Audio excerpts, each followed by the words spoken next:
On poursuit l'exploration et le développement d'un œil magique à LCD. Qu'est-ce qu'on a sur cette plaquette Hewlett Packard? Eh bien, je vous donne en mille le condensateur électrolytique. Bidouilleur, salut! J'ai poursuivi mes essais avec l'affichage LCD couleur de 128 par 128 pixels. Le but ultime est de remplacer un tube appelé œil magique de type 6U5 utilisé sur la console radio Silvertone R301, présentement en restauration ici. Pour plus de détails sur la radio R301, consultez la playlist dont le lien est fourni dans la description. Alors, mes essais se sont poursuivis sur le traçage d'un beigne vert dont la partie inférieure se déploierait en fonction du signal reçu, copiant essentiellement l'apparence du tube à vide 6U5. Comme précédemment expliqué dans ma vidéo d'introduction, il est beaucoup plus complexe et plus long de tracer un cercle qu'une forme parallélogramme à angle droit, comme par exemple une barre verticale ou horizontale. La difficulté additionnelle réside dans le positionnement constant de la zone graphique à mettre à jour pour l'affichage des segments de droite constituant le beigne. Dit autrement, il est beaucoup plus facile de tracer des lignes verticales ou horizontales que de tracer des lignes obliques. J'ai travaillé beaucoup sur l'optimisation des routines pour que l'affichage se fasse avec le moins d'instructions possible et aussi avec le moins de bits transférés à l'affichage. L'autre difficulté rencontrée est qu'il n'y a pas suffisamment de mémoire RAM, donc de mémoire vive, de disponible dans le PIC pour pouvoir peindre une représentation complète de l'affichage dans sa mémoire vive, et ainsi tenter d'accélérer la mise à jour de l'affichage par transfert en bloc plutôt qu'un pixel à la fois. En fait, il n'y en a même pas suffisamment pour peindre le 10e des pixels de l'affichage. Il faut donc modifier que les pixels affectés, sans changer ceux en périphérie. Et ça, ça nécessite l'envoi de beaucoup de coordonnées XY, en fait, chaque fois pour chaque pixel. Une autre limitation réside dans le fait que l'interface PIC à LCD est une interface série, donc le transfert se fait un bit à la fois. Voici donc quelques essais que j'ai faits. D'abord, le traçage simple d'un beigne, un grand cercle vert suivi d'un petit cercle noir. Ensuite, une tentative de créer l'apparence de départ du tube 6U5 par le traçage de lignes noires en éventail. Ceci est fait avec le PIC 12F683 à 8 broches, en roulant avec son horloge interne à 8 MHz. Notez comment lentement le traçage se produit. Bien insuffisant pour montrer la force d'un signal radio qui varie dans le temps.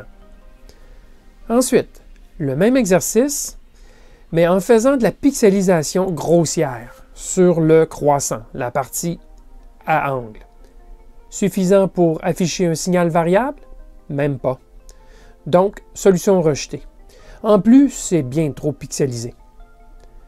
Ensuite, si je rapetisse le beigne pour avoir moins de pixels à changer, ça fonctionne. C'est toujours trop lent à mon avis. Et en plus, on s'éloigne des dimensions et proportions originales du tube 6U5. Donc, rejetez ça aussi. Tous les essais précédents ont été accomplis avec le PIC 12F683. 8 MHz est la vitesse d'horloge maximale produite à l'interne du PIC.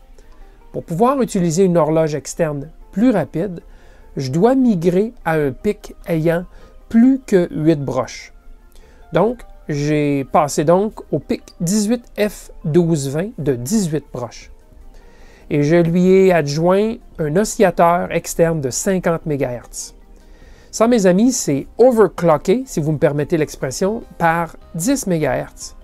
Donc, c'est 10 MHz plus vite que la vitesse maximale garantie par le fabricant. Là, on a une vitesse de rafraîchissement peut-être acceptable, mais on a toujours un beigne plus petit que le 6U5. et on est coincé avec un pic de 18 broches, beaucoup plus gros, et un oscillateur externe encombrant, qui devront loger sur la petite plaquette. Pas l'idéal, vraiment. Bon, bien. J'ai fait mon choix. Si je ne suis pas capable de faire une réplique presque exacte du tube 6U5 de façon simple, aussi bien aller de ma solution originelle, soit une barre verticale à hauteur variable, produite par le petit pic à 8 broches, tout simplement. Je fais ce choix et je vivrai avec ce choix.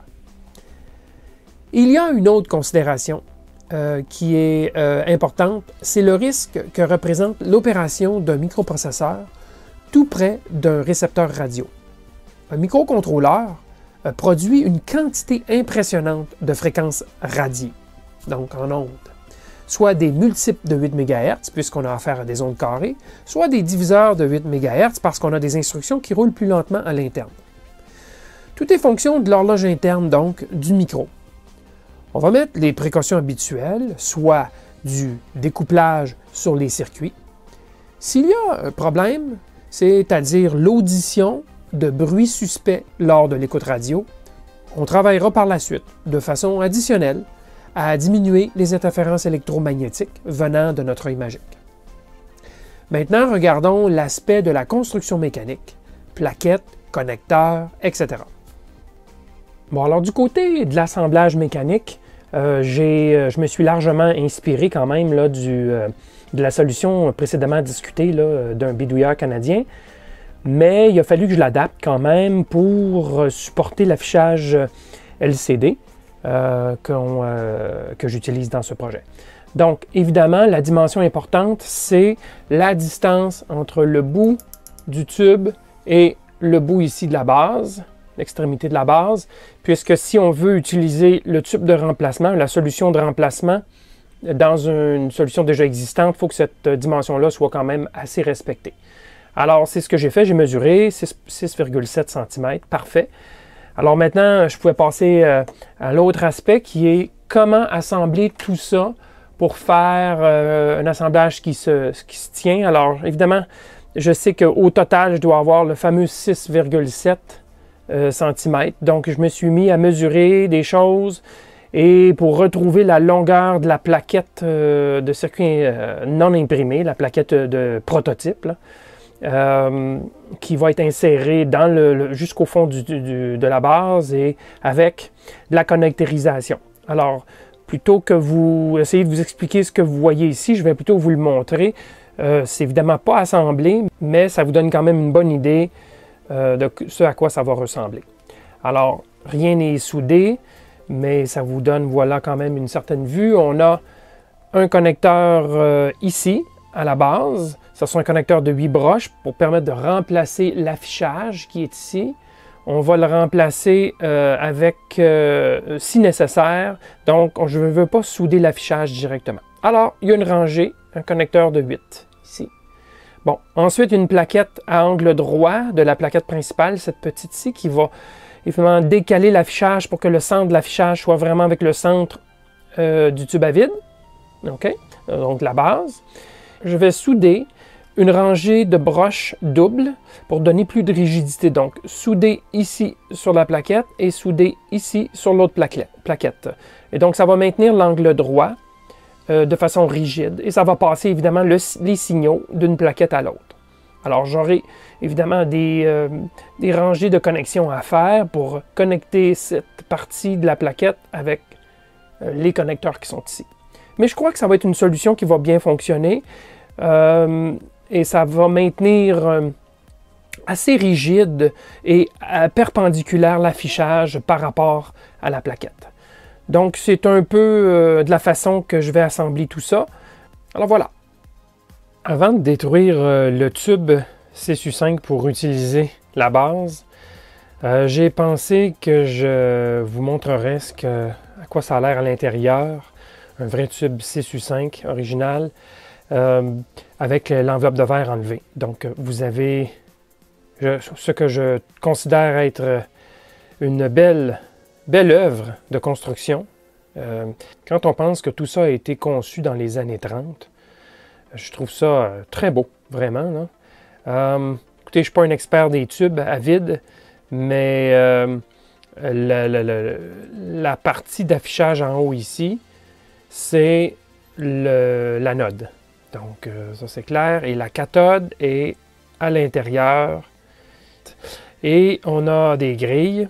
On en a une ici, justement. Et il y a beaucoup de petites caractéristiques intéressantes à analyser de très près. Malheureusement, on ne passera pas la journée là-dessus, mais je voulais quand même vous montrer ça. Je trouve que c'est très beau, très bien construit et assez impressionnant. Et il devait y en avoir beaucoup d'étapes d'assemblage pour monter un tube comme celui-ci. Et ce tube-là n'est pas très compliqué, vous savez. Comparativement à d'autres tubes, il y avait des tubes doubles, des doubles triodes et ainsi de suite. Donc, il y avait 2 fois le même circuit monté à l'intérieur, ce qui n'est pas le cas ici. Donc, voilà, assez intéressant, merci. Bon, alors, il est temps de pondre le circuit électrique. Je vais m'inspirer du circuit de ce bidouilleur canadien dont je vous ai montré le site dans ma première vidéo. Je vais aussi faire une simulation de JFET, le transistor, et des essais pour m'assurer que la gamme dynamique du récepteur est affichée dans son entièreté, du signal plus faible au signal plus fort. Dans la prochaine vidéo, je vous présenterai la solution finale, schéma électrique, essai et démonstration finale. Soyez-y. Merci de me suivre et à la prochaine!